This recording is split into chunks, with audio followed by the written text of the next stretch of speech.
Hello friends, welcome to my YouTube channel Saloni quest. आज है 26 फरवरी। 26 फरवरी 2025 से जितने भी इम्पोर्टेंट करंट अफेयर्स बनते हैं उन्हें हम इस वीडियो में डिस्कस करते हैं। चलिए स्टार्ट करते हैं। हमारा पहला क्वेश्चन है, 24 फरवरी 2025 को पीएम मोदी ने ग्लोबल इन्वेस्टर्स समिट 2025 का उद्घाटन कहाँ किया? Where did PM Modi inaugurate the global investors summit 2025 on February 24, 2025? नई दिल्ली, भोपाल, मुंबई, बेंगलुरु। भोपाल में, मध्य प्रदेश के भोपाल में 2025 में फरवरी में पीएम मोदी नरेंद्र मोदी जी ने मतलब प्रधानमंत्री नरेंद्र मोदी जी ने ग्लोबल इन्वेस्टर समिट की उद्घाटन किया। क्या किया है? इन्वेस्टर समिट का उद्घाटन किया है भोपाल में। मध्य प्रदेश की राजधानी है भोपाल। भोपाल में ही जीजा माता सम्मान समारोह आयोजित किया गया है। अभी नई दिल्ली में आदि महोत्सव आयोजन किया है। किसने? राष्ट्रपति द्रौपदी मुर्मू जी ने किया है आदि महोत्सव आयोजन। मुंबई में, मुंबई का BCC life time achievement award जो जीता है, किसने जीता है? सचिन तेंदुलकर जी ने जीता है। बेंगलुरु में इसरो का हेडक्वार्टर है। कर्नाटक की राजधानी बेंगलुरु है। बाजरा महोत्सव भी यहीं पर मनाया गया। 10वां अंतर्राष्ट्रीय महिला सम्मेलन भी आयोजित किया गया बेंगलुरु में। और बेंगलुरु में ही 72 फीट की हनुमान जी की मूर्ति स्थापित की गई। कर्नाटक में पट्टुकल नृत्य उत्सव भी मनाया जाता है। 22 फरवरी 2025 को मेमोरी लीग वर्ल्ड चैंपियनशिप 2025 का खिताब किसने जीता? Who won the memory league world championship 2025 title on February 22, 2025? Purnima Devi Varman, Clara Tosson, Mirra and Riva, Vishwa Rajkumar. विश्वा राजकुमार जी ने 22 फरवरी 2025 को मेमोरी लीग वर्ल्ड चैंपियनशिप 2025 का खिताब जीता है। मेमोरियल लीग वर्ल्ड चैंपियनशिप का खिताब किसने जीता? विश्वा राजकुमार जी ने जीता है मेमोरियल लीग वर्ल्ड चैंपियनशिप का खिताब। 19 फरवरी 2025 को भू कानून संशोधन विधेयक 2025 को किस राज्य ने मंजूरी दी, जिसकी चर्चा 22 फरवरी को हुई? Which state approved the Bhu Kanoon land law amendment bill 2025 on February 19, 2025, discussed on February 22? Haryana, Madhya Pradesh, Uttarakhand, Rajasthan. Uttarakhand राज्य ने मंजूरी दे दी है किसके लिए, जिसकी चर्चा 22 फरवरी को हुई है? तो 19 फरवरी 2025 को भू कानून की बात हो रही है। भू कानून संशोधन विधेयक को 2025 में मंजूरी दी है उत्तराखंड राज्य ने। उत्तराखंड राज्य ने ही अभी पहली बार, जो पहला राज्य है उत्तराखंड लागू करने वाला समान नागरिक संहिता, आर्टिकल 44 में समान नागरिक संहिता का जिक्र किया गया है। ये भाग 4 में आता है। नीति निर्देशक तत्व डीपीएसपी में 36 से 51 के बीच में यह आता है। भाग 4 में 44 आर्टिकल है, मतलब अनुच्छेद 44 में इसका जिक्र किया गया है, इसका समान नागरिक संहिता का। समान नागरिक संहिता का मतलब होता है कि जैसे कि जो भी कानून होते हैं, जैसे कि डाइवोर्स है या अदर किसी भी सिविल कानून, कोई भी मैटर होता है, मामले होते हैं घर परिवार के किसी भी तरह के, तो इन सब में हर इंसान को, मतलब जो हिंदू मुस्लिम कोई सी भी धर्म का इंसान हो, सभी के लिए सब बराबर का कानून होगा, किसी का अलग अलग कानून नहीं होगा। हरियाणा की राजधानी चंडीगढ़ है। मध्य प्रदेश की राजधानी भोपाल है। उत्तराखंड की राजधानी देहरादून, राजस्थान की जयपुर है। जयपुर को पिंक सिटी के नाम से भी जाना जाता है। राजस्थान में सांभर झील भी है, जो सबसे ज्यादा खारे पानी की झील मानी जाती है भारत की। मध्य प्रदेश के सीएम कौन है? मोहन यादव जी। उत्तराखंड के सीएम पुष्कर सिंह धामी जी। राजस्थान के भजनलाल शर्मा जी हैं। 23 फरवरी 2025 को दुबई टेनिस चैंपियनशिप में मिर्रा एंड रीवा ने कौन सा रिकॉर्ड बनाया?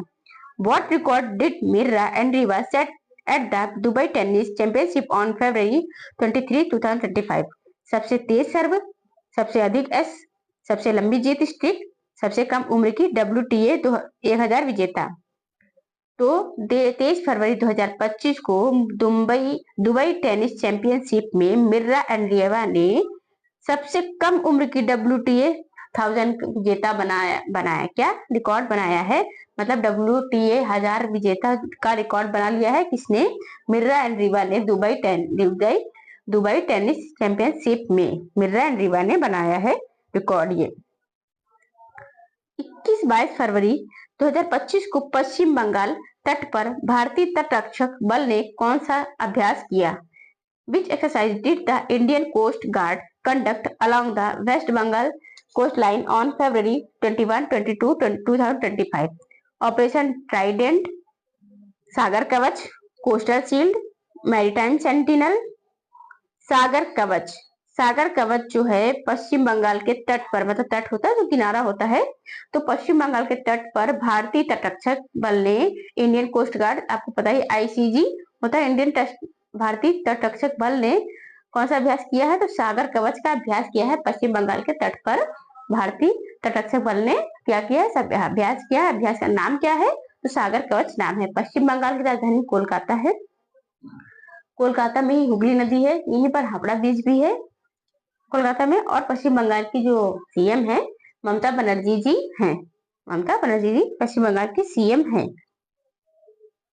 23 फरवरी 2025 को आरबीआई ने तरलता बढ़ाने के लिए कितनी राशि के स्वैप की घोषणा की? What amount of forex swap did the RBI announce on February 23, 2025 to boost liquidity? $5 million, $7.5 billion, $10 billion, $12.5 billion। तो 23 फरवरी 2025 को आरबीआई ने मतलब तरलता बढ़ाने के लिए अमाउंट जो है वो $10 बिलियन की बात की है। 10 बिलियन राशि का स्वैप की घोषणा की है आरबीआई ने। आरबीआई ने 10 बिलियन राशि के स्वैप की घोषणा की है। आरबीआई का जो 1 अप्रैल 1935 को हुआ था। आरबीआई के अभी 26वें नंबर के संजय मल्होत्रा जी आरबीआई के गवर्नर बन चुके हैं। और 25 नंबर के कौन से थे? शक्तिकांत दास जी थे, जो कि अब प्रेजेंट में उन्हें क्या बना दिया गया है? शक्तिकांत दास जी को प्रधानमंत्री सचिव बना दिया गया है। प्रधानमंत्री का दूसरा सचिव बना दिया गया है। 22 फरवरी 2025 को 27वीं पश्चिमी क्षेत्रीय परिषद की बैठक कहाँ हुई? Where was the 27th Western Zonal Council meeting held on February 22, 2025? Pune, Mumbai, Ahmedabad, Goa. 22 फरवरी 2025 को 27वीं पश्चिमी क्षेत्रीय परिषद की बैठक पुणे में हुई है। महाराष्ट्र के पुणे, महाराष्ट्र का ये एक सिटी है। तो महाराष्ट्र के पुणे में 2025 को 27वीं पश्चिमी क्षेत्रीय परिषद की बैठक हुई है। मुंबई भी महाराष्ट्र की एक सिटी है। मुंबई को इकोनॉमिक कैपिटल, आर्थिक राजधानी भी कहा जाता है भारत की। अहमदाबाद गुजरात की सिटी है। अहमदाबाद साबरमती नदी के किनारे स्थित है। गोवा तो पता ही है सबको, गोवा एक राज्य है। गोवा राज्य है। गोवा में ही पहली बार पुर्तगालियों, मतलब पुर्तगाल जो थे उन पहले से ही यहाँ पर समान नागरिक संहिता लागू है, मतलब स्वतंत्रता के पहले ही। लेकिन अब बात की जाए तो मतलब अब जो स्वतंत्रता के बाद की बात की जाए तो पहली बार लागू करने वाला समान नागरिक संहिता राज्य कौन सा बना? उत्तराखंड राज्य बन चुका है। उत्तराखंड राज्य बन गया है।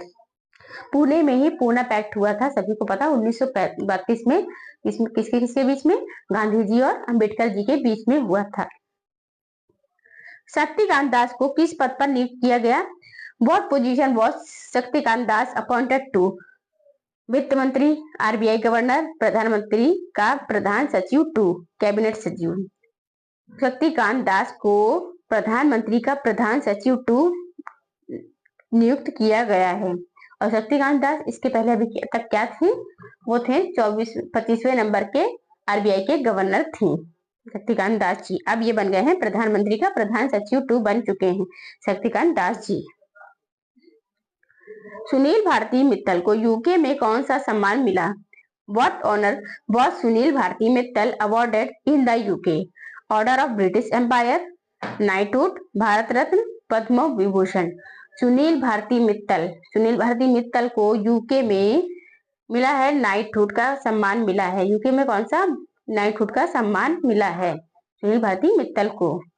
भारत रत्न जो कि हमारे भारत में ही दिया जाता है, ये भारत का सबसे सर्वोच्च नागरिक सम्मान है। भारत रत्न की शुरुआत 1954 में हुई थी। पहला भारत रत्न किसे मिला था? तो डॉक्टर सर्वपल्ली राधाकृष्णन जी को मिला था। दूसरा सीवी रमन जी को। तीसरा सी राजगोपालाचारी जी को मिला था।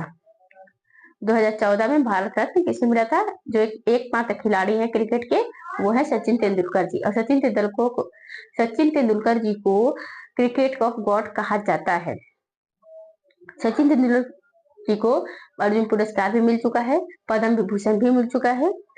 पद्म विभूषण की अगर बात की जाए तो पद्म विभूषण तथा पद्म भूषण, पद्म भूषण और पद्मश्री, ये तीनों ही जो कि पद्म पुरस्कारों के नाम से जाने जाते हैं, इनका भी शुरुआत जो हुई थी इनकी 1954 से ही हुई थी। तो ये ऐसे जाना जाए तो ये कहा जा सकता है, मतलब है क्लियर है कि 1954 में ही ये चारों जो सर्वोच्च नागरिक सम्मान 4 होते हैं टोटल, तो चारों सर्वोच्च नागरिक सम्मान 1954 से शुरुआत हुई थी, चारों नागरिक सम्मान की शुरुआत हुई थी। जर्मनी चुनाव 2025 में एएफडी ने कितने प्रतिशत वोट प्राप्त किए? What percentage of votes did AFD receive in the 2025 Germany elections? 18.50%, 20.80%, 25.30%, 30.20%। Germany चुनाव 2025 में एएफडी ने 20.80% वोट प्राप्त किए हैं। जर्मनी चुनाव की बात हो रही है, तो जर्मनी चुनाव ने 2025 में एएफडी ने कितने प्राप्त किए हैं प्रतिशत वोट? तो 20.80% वोट प्राप्त किए हैं। आरबीआई द्वारा वित्तीय साक्षरता सप्ताह 2025 की थीम क्या है? What is the theme of RBI financial literacy week 2025? Digital भुगतान, वित्तीय समावेशन, वित्तीय साक्षरता, महिलाओं की समृद्धि, बैंकिंग सुधार। आरबीआई द्वारा वित्तीय साक्षरता सप्ताह 2025 की थीम जो है वो क्या है? वित्तीय साक्षरता, महिलाओं की समृद्धि। आप ऐसे रिलेट कर सकते हैं इस थीम को कि भाई आरबीआई कर रही है, आरबीआई द्वारा हो रहा है वित्तीय साक्षरता सप्ताह, तो सप्ताह है तो वित्तीय साक्षरता सप्ताह हो रहा है, तो इसी में थीम में क्या है? वित्तीय साक्षरता, महिलाओं की समृद्धि। आप रिलेट करके इसे याद कर सकते हैं आसानी से। गवाह संरक्षण योजना 2025 किस राज्य द्वारा लागू की गई? Which state implemented the witness protection scheme 2025? Uttar Pradesh, Haryana, Maharashtra, Rajasthan. Haryana ने गवाह संरक्षण योजना 2025 हरियाणा राज्य द्वारा लागू की गई है। तो भाई उत्तराखंड राज्य द्वारा क्या लागू किया गया है? समान नागरिक संहिता 2025 में। अब गवाह संरक्षण योजना किसने लागू की है? हरियाणा ने 2025 में। हरियाणा में ही अंतरराष्ट्रीय गीता महोत्सव भी मनाया गया है, हरियाणा में ही सरस्वती महोत्सव भी मनाया गया है। उत्तर प्रदेश की राजधानी लखनऊ है, लखनऊ को नवाबों के शहर के नाम से भी जाना जाता है। उत्तर प्रदेश में ही प्रयागराज है, प्रयागराज में अभी 2025 में महाकुंभ 2025 का आयोजन किया गया है। तो प्रयागराज में आने वाले पर्यटकों की कितनी संख्या पार कर गई है? तो 50 करोड़ से ज्यादा लोगों की संख्या पार कर चुकी है उत्तर प्रदेश में। हरियाणा की राजधानी चंडीगढ़ है, महाराष्ट्र की राजधानी नागपुर है, राजस्थान की राजधानी क्या है? जयपुर, जिसे पिंक सिटी के नाम से भी जाना जाता है। और यहीं पर राजस्थान में ही पिंक सिटी तो है ही, सांभर झील जो है सबसे खारे पानी की झील है, जिसे भारत की सबसे खारे पानी की झील के नाम से भी जाना जाता है। सांभर महोत्सव भी यहीं पर आयोजित हुआ है।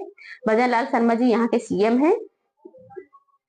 यहाँ पर घूमर नृत्य होता है और कांकरिया केवलादेव पक्षी अभ्यारण्य भी है यहाँ पर। महाराष्ट्र में तमाशा होता है, लावड़ी होता है महाराष्ट्र में। और रणजी ट्रॉफी अभी महाराष्ट्र की मुंबई ने, जो मुंबई सिटी है, रणजी ट्रॉफी 2024 की जीती है। कौन सी दवाओं के उत्पादन और निर्यात पर प्रतिबंध लगाया गया?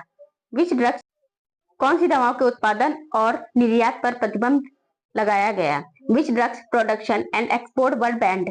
पैरासीटामोल और इबुप्रोफेन, टेम्पेडाडोल और कैरिसोप्रोडोल, डाइक्लोफेनाक और एस्पिरिन, एमोक्सिलिन और सिप्रोक्लोसोसिन। इनमें से कौन सी दवाई को बैन किया गया? मतलब उनके उत्पादन पर और मतलब एक्सपोर्ट पर, मतलब बाहर भेजने पर बैन कर दिया गया। किस पर? कि ना उसे बनाओ ना तो कहीं भेजो, उसे बाहर ट्रांसफर करो। तो टेम्पेडाडोल और कैरिसोप्रोडोल, इन दवाइयों की बात की गई है कि इन दोनों पर प्रतिबंध लगा दिया गया है। उत्पादन और निर्यात पर प्रतिबंध लगाया गया है। उत्पादन और निर्यात पर प्रतिबंध लगाया गया है। आरबीआई कितनी राशि की डॉलर रुपया स्वैप नीलामी आयोजित कर रहा है? How much is the RBI conducting a dollar rupee swap auction for? $5 billion, $7.5 billion, $10 billion, $12.5 billion. RBI 10 billion dollar की राशि की डॉलर जो है रुपया स्वैप नीलामी आयोजित कर रहा है। स्वैप नीलामी आयोजित कितने आरबीआई कितने रुपए की कर रहा है, कितने डॉलर की कर रहा है? तो डॉलर 10 बिलियन की कर रहा है नीलामी, स्वैप कर रहा है। स्वैप नीलामी आयोजित कर रहा है, आरबीआई आयोजित कर रहा है 10 बिलियन डॉलर की। ग्लोबल इन्वेस्टर्स समिट 2025 कहाँ आयोजित की गई? Where was the global investor summit 2025 held? New Delhi, Bhopal, Mumbai, Bengaluru. Bhopal में, मध्य प्रदेश की राजधानी भोपाल में ग्लोबल इन्वेस्टर्स समिट 2025 की आयोजित की गई है। कहाँ पर? ग्लोबल इन्वेस्टर्स समिट भोपाल में ही जीजा माता सम्मान समारोह भी आयोजित किया गया है। नई दिल्ली भारत की राजधानी है। मुंबई महाराष्ट्र की सिटी है, जिसे आर्थिक राजधानी भी कहा जाता है भारत की। बेंगलुरु, इसरो का हेडक्वार्टर यहीं पर है। इसरो का हेडक्वार्टर यहीं पर है।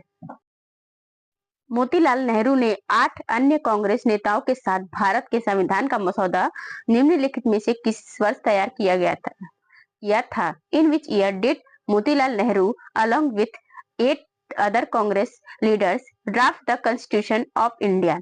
1928, 1945, 1935, 1931 में।